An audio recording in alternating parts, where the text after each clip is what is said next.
And peace. We are back in the building, everybody. Appreciate you. This is Dear Woke Christian. You saw the thumbnail, you saw the title. So you know what we're about to do. We're going to get at it today. Got a fun live for you. Not really necessarily fun. I shouldn't use that term fun. I have an interesting live for you today because I wanted to discuss a particular topic that's been going on here in Atlanta. I know I call it As the Peach Rots. I think this should be season 3 of As the Peach Rots. I know I'm gonna have to reach out to my people and get my get an intro for that, because this one right here is just wild. So you may not have heard yesterday, a Georgia state lawmaker, Representative Mesha Mainor, she filed a lawsuit against Fulton County District Attorney Fani Willis, as well as the Fulton County Commissioner, Marvin Arrington Jr. We talked about them a day and a half ago, alleging that they were involved in misconduct and negligence in handling her stalker case. And it's pretty sad to hear the case that what she had to endure. I don't think that any woman should have to tolerate that type of shenanigans. So when you hear that a woman did not cover and protect another woman, it does kind of leave you to what's the big deal? I mean, what's going on? Why can't you handle this? So let me set the stage. So Representative Mesha Mainor claims that an alleged stalker who was like a volunteer on her campaign, her initial campaign in 2019, the person began stalking her after she fired him for his aggressive behavior in the campaign office, I believe. Now, despite getting a protective order, the guy still violated that. He got involved, ended up getting arrested for aggravated stalking and so on and so forth. But it does get a little bit murky here. Now, and I'm going to let Mesha Mainor actually explain it out, because we're going to look at her press conference from yesterday. Mainor says that the commissioner, who is Marvin Arrington Jr., who happened to be his attorney, used his influence to secure a lighter sentence for the stalker through a plea deal with whom?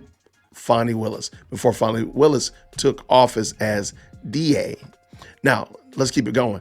Now, when Willis became DA, District Attorney of Fulton County, Mainor claims that she showed favoritism toward Arrington, allowing the stalker to get away with a lighter sentencing. And we watched that the other day. He got basically a month in jail after serving 10 months.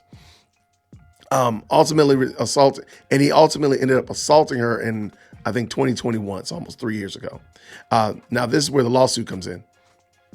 So it alleges that both Willis as well as Arrington are complicit in allowing this man to be free, allowing this man to be overlooked by the system, and to continue to stalk and endanger Representative Mainor and her children. Now, let's keep it going. Now, Arrington and Willis, of course, they fire back. They say that Mainor's claims are baseless, they're contradictory, and so on and so forth.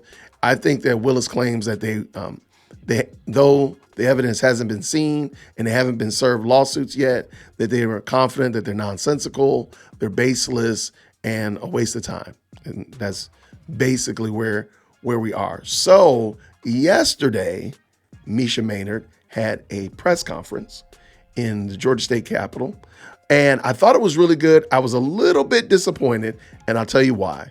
I thought Mesha Mainor's portion was really good, and she had three people who came up and gave impact statements, basically showing how Fani Willis has not been taking care of the basic duties here in Fulton County. There's a dad whose son has been in jail, not charged yet, but just in jail for 5 years.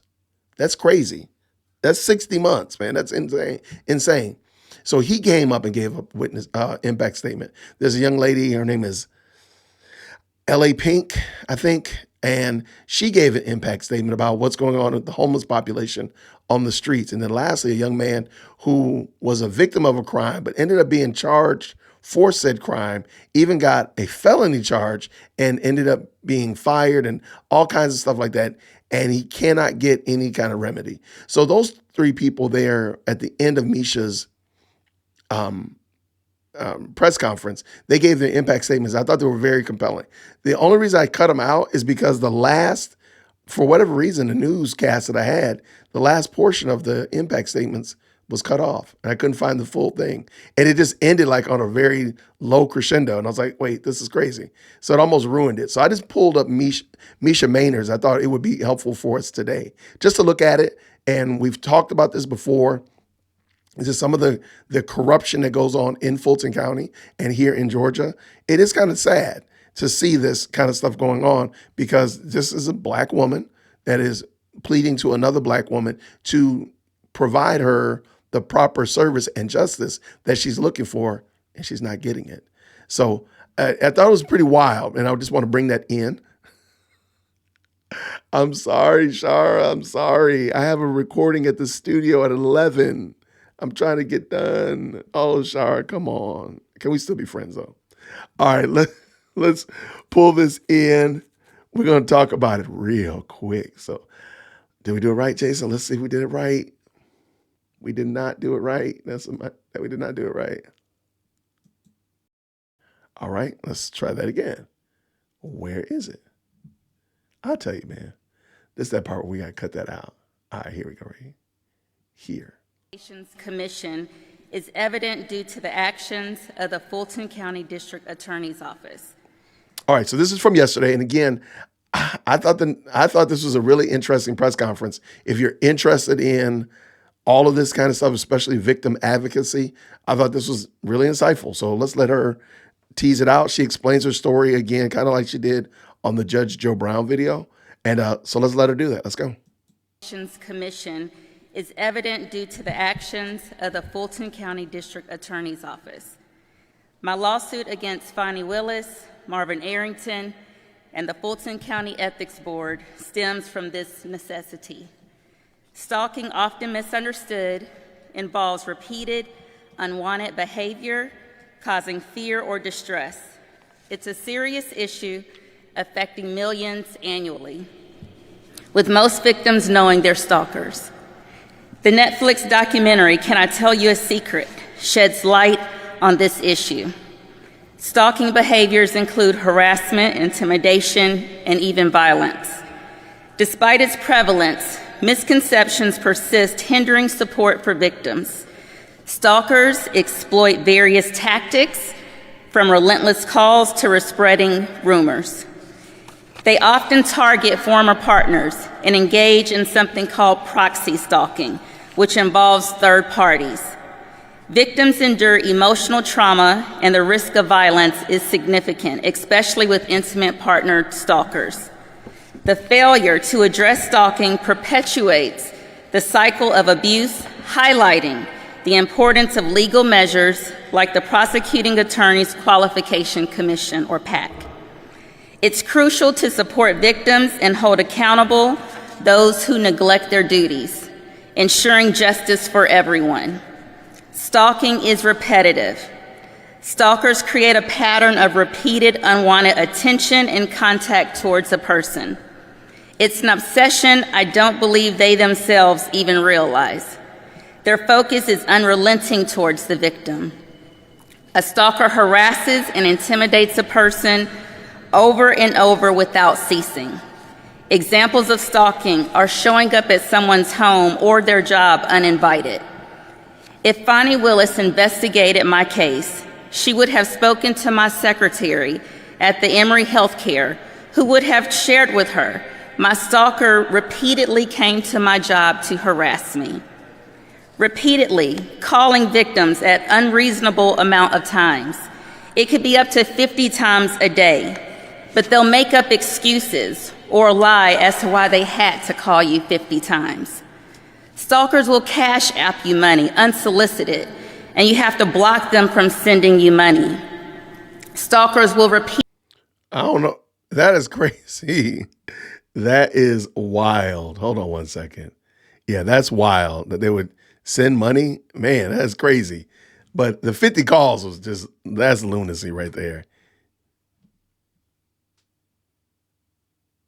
Yeah, so let's keep this rolling. Let's go. Wait for you at your car and surprise you with the "I was just in the area." Stalkers will also call you from other people's numbers once you block them. Stalkers will leave threatening voicemails on your phone, vacillating between thoughts of undying love and hate if you do not call them back. They'll send you letters to their victim's job in an effort to try to get them fired. They will try to blackmail you. They file motions to appeal their restraining order because they truly believe they are not a stalker.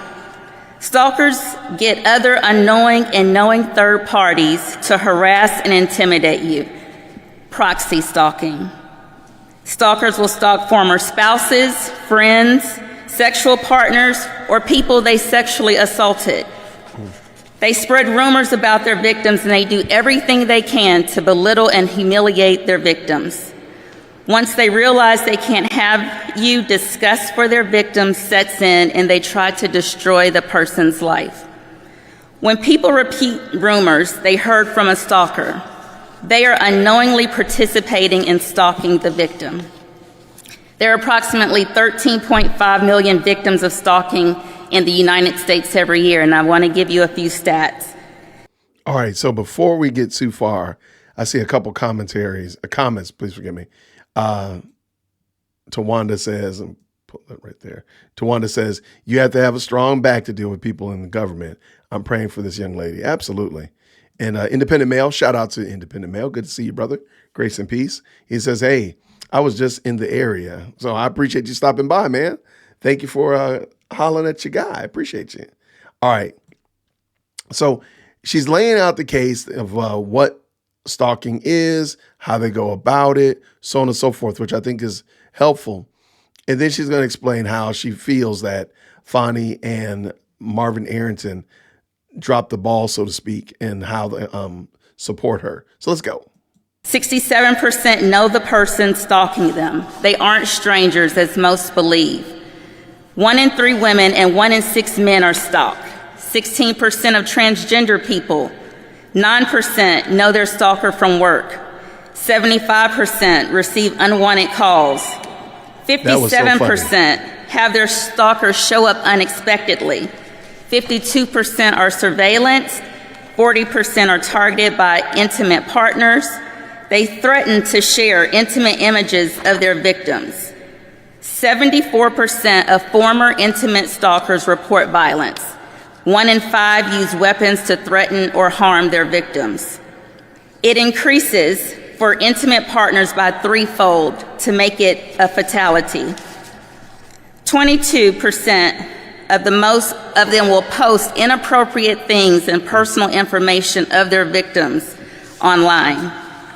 Some common misconceptions. They're strangers. They're not. They will eventually stop. If you ignore it, they will stop. Online stalking is not as bad as physical stalking.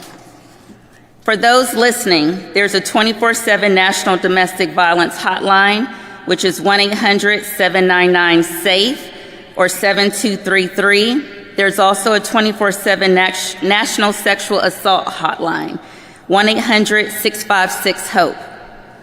Victims of domestic violence and stalking deserve to be heard, especially when faced with reluctance from authorities like the District Attorney, Fani Willis. The fear and anxiety victims endure are compounded by the constant vigilance required to protect themselves.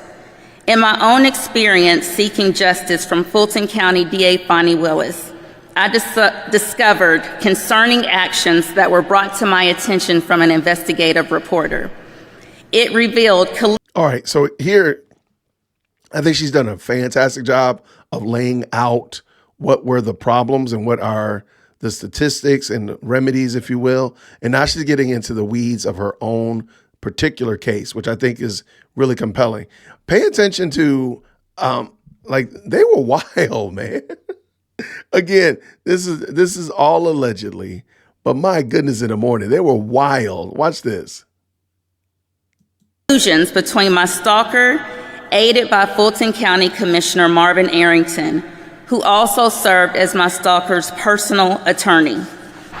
This conflict of interest is alarming as it compromises the very justice system meant to protect victims.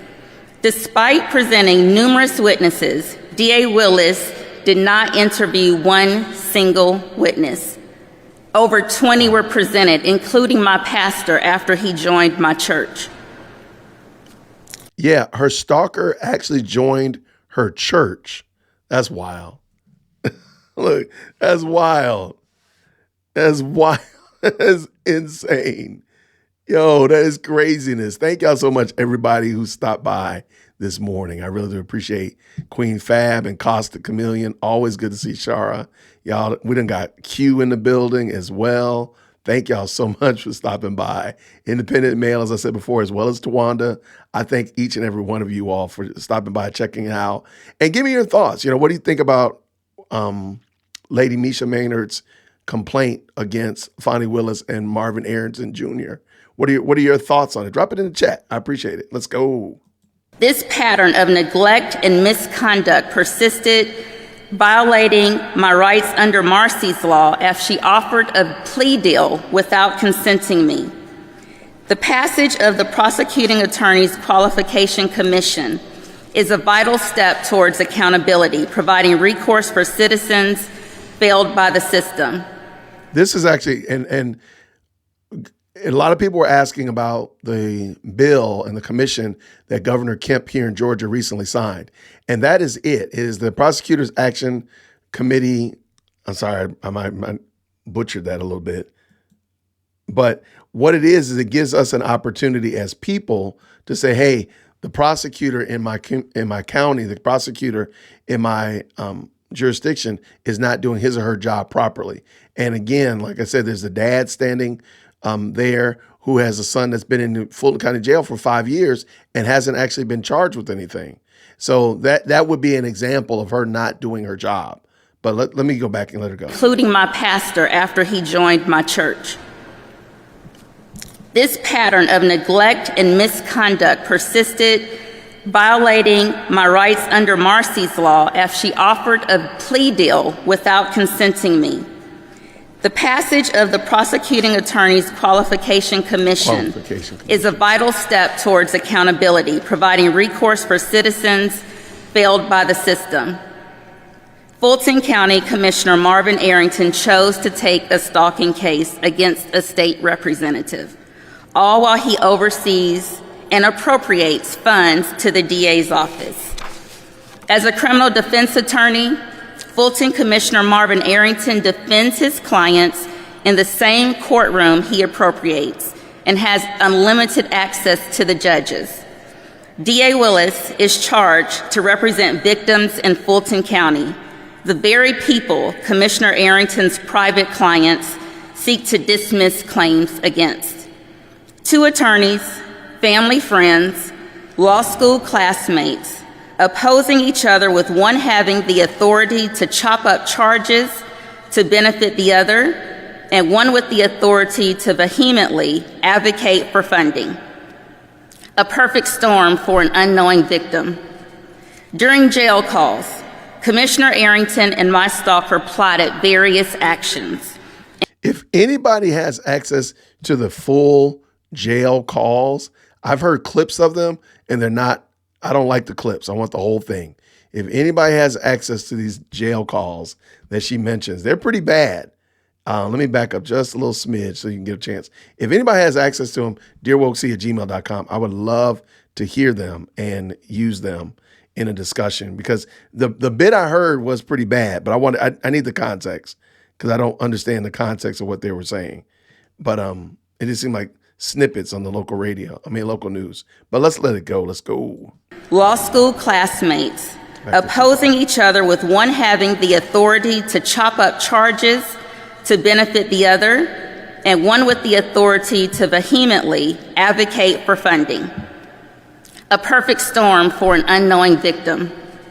During jail calls, Commissioner Arrington and my stalker plotted various actions, including manipulating judges, leveraging political influence, and conversations that were had between Commissioner Arrington with Fani Willis before she was even sworn into office about my case. Commissioner Arrington discusses getting favors from the chief jailer of the Fulton County Jail on behalf of my stalker, and the criminal behavior of other elected officials, past and present, is discussed on these jail calls. Despite presenting numerous witnesses, DA Willis contacted no one. DA Willis and ADA Yolanda Mack admitted awareness of judges favoring Commissioner Arrington. She never fought for me as a victim, a Fulton County resident. She was always in the pocket of the commissioner and retaliated against me after I contacted the U.S. Department of Justice Office of Violence Against Women, because DA Willis repeatedly allowed my stalker to be released on bond for non-bondable crimes and failed to notify me of court proceedings repeatedly. She never mentioned to the court her conflict of interest and that she was discussing my case with her close family friend and my stalker's attorney, Commissioner Marvin Arrington, before she was even sworn into office. The Georgia Democrat Party's decision to grant a convicted felon previously jailed for 1 year for aggravated stalking, allowing him access to voter data poses a serious risk to every Fulton woman. Campaign software driven by GPS data exposes private information of registered voters without considering the implications of allowing unqualified individuals on the ballot. Today, accountability is paramount, especially with the Fulton County DA failing to assist citizens affected by domestic violence, stalking, or unjust incarceration. The establishment of PAC offers a crucial avenue of justice, addressing challenges faced by non-legal professionals in navigating complaints against misconduct. Recent legislative changes led by Commissioner Bob Ellis ensures that offices funded by Fulton County adhere to ethical standards, safeguarding the rights of citizens. The communities I represent are disproportionately affected by DA Willis's office, particularly those with underperforming schools. Despite laws mandating timely indictments, many languish in jail for months without resolution. Fulton County's jail stay average is 291 days. The national average is 30. 37% of inmates are unindicted in the jail. 3 people unindicted have sat in the jail longer than 2 years. This prolonged detention, often is overcrowded in overcrowded conditions, reflects a failure of justice and basic human rights. This, in my opinion, I don't know if the people of Fulton County have the appetite to fire Fani Willis, but this right here, I think, is enough of a case for Fani to be removed for no other reason but because you're not doing your job. Now, they do have that Prosecutor's Accountability Council, so I do hope that now, Qualification Council, I hope now they're able to pull the trigger, if you will, or make the right decision and remove somebody who's not doing their job, because she's not doing the job. Somebody's been in jail for 200 some odd days. Some people have been in there longer than 3 years. And again, they got the dad there whose son has been in there for 5 years. He's the running record. And this jail is overcrowded. There's better than 1,000 people serving time in, maybe not 1,000, I apologize. It's definitely more the complement that should actually be in the jail. So, I mean, that's a stress on resources. What is that doing to the safety of these people? And again, they haven't actually been, there are people in there who haven't been charged. She said 30% of the people in there haven't even been charged. So let's just say that there's 1,000 people in there. 30% of that would be 300 people that have not been charged. And you're overcrowded. So wouldn't you be undercrowded, or at least be better crowded, if you didn't have those 300 people there? I'm just saying. And this is crazy, though. Wild, for sure. All right, let's let her finish up. Commission is evident it started over again. Of the Fulton County District against women, because without considering the implications of allowing unqualified rights of citizens. The communities I represent are disproportionately affected by DA Willis's office, particularly those with underperforming schools. Despite laws mandating timely indictments, many languish in jail for months without resolution. Sorry about that, y'all. Fulton County's jail stay average is 291 days. The national average is 30. 37% of inmates are unindicted in the jail. 3 people unindicted have sat in the jail longer than 2 years. This prolonged detention, often in overcrowded conditions, reflects a failure of justice and basic human rights. It's imperative that the legal system upholds its duty to prosecute promptly or release detainees. Each person in the jail is someone's child, parent, sibling, or loved one. The Georgia General Assembly set clear guidelines for DA Willis, requiring her to indict individuals in custody within 90 days.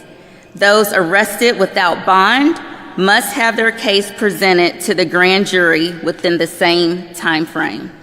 There are no exceptions to this law. If individuals have been incarcerated for over 90 days, while the DA takes extended vacations with her special prosecutor, it's a direct insult to Fulton County families and those in jail.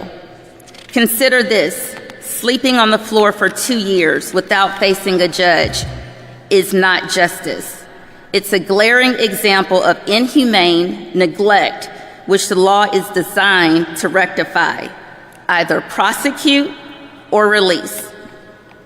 The ACLU reported 503 unindicted inmates that were incarcerated at least 90 days. 447 were sleeping on the floor. DA Willis is required to notify a judge if a person remains in jail on felony charges without indictment for more than 45 days. Sheriff Labatt faces a significant challenge with his colleague neglecting her duties, leaving him to manage an overcrowded jail. If DA Willis addressed the backlog as requested, lives could have been saved. Now, I am going to slightly disagree, and I've said this before. I think the sheriff, because the sheriff is responsible for the jail, the sheriff owns the lion's share of the responsibility of what's going on in the jail. So let's just say, for easy math, let's say he owns 75% of the problem. When the people come to the jail, he's responsible for them.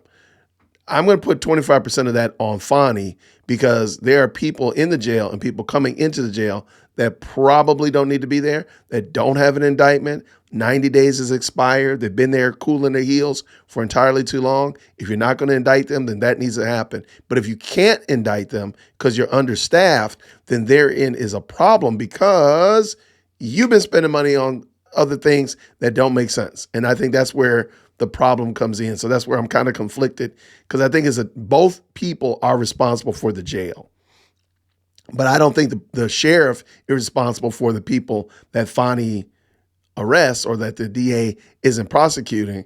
The sheriff is just responsible for holding them in jail. But I do think that they both share some level of responsibility on the quality of what's going on in the jail. And we did a video looking at, the contraband that's coming in and drone swipes and all this kind of stuff that are going on around the jail. So, there's a lot happening there, and there's a lot of foolishness to spread around. Let's just say it like that. All right, let's keep this going.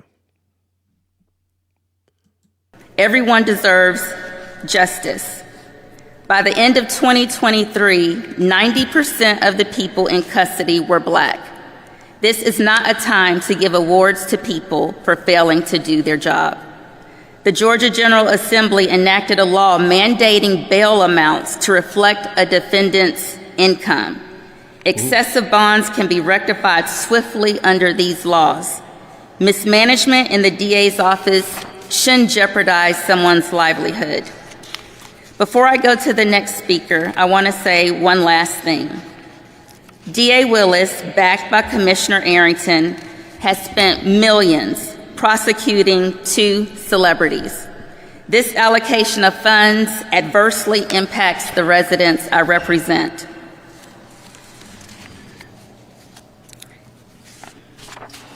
Standing up against political figures like Arrington and Willis is daunting.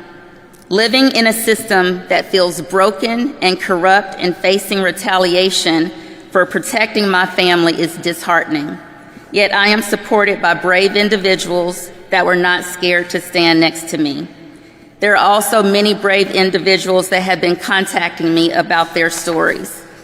To those listening, don't hesitate to share your story. You have a community of supporters that will assist you. If you've been victimized by Commissioner Arrington or DA Willis, contact my office. Remember, victims should never blame themselves for things beyond their control. There's no excuse for anyone to violate, harass, intimidate, or stalk you. Trust your instincts and take steps to protect yourself. In the middle. So anyway, I put in the description, I put the link for this full clip so you can see the whole thing and you can watch it for yourself. I do think the victim impact was very powerful. Again, there was a dad whose son has been in jail in the Fulton County Jail for 5 years. That was wild. There was a woman standing behind her, behind Representative Mainor, who represents the homeless population in Fulton County. And she has some really sad stories. I mean, it was pretty sad. And then there's a man that's standing next to her. He was a victim of assault, and by somehow or another, he ended up being charged for the assault, even though he has video evidence of him being assaulted, and ended up losing his job. It was crazy. So it's really sad to hear, and I just thought y'all would benefit from it. But go check it out down in the description. Oh, well, thank you, Tawanda. I appreciate the compliment. Thank you so much. But yeah, man, that is it. I just wanted us to hear Mesha Mainor's. I hope you have an opportunity to listen to the whole press conference, and hopefully the whole thing will be published. Because yesterday I watched the whole thing, but then I woke up this morning to download it, and most of it was missing. The end part of it was missing. But anyway, I do hope that it was encouraging for you all, and just give you kind of update on what's going on here in these traps, here in these YouTube streets. We'll end it like this. Shara Davis, thank you so much. Have a wonderful day, everybody. I appreciate each and every one of you. And until next time, everybody, grace and peace. Take care.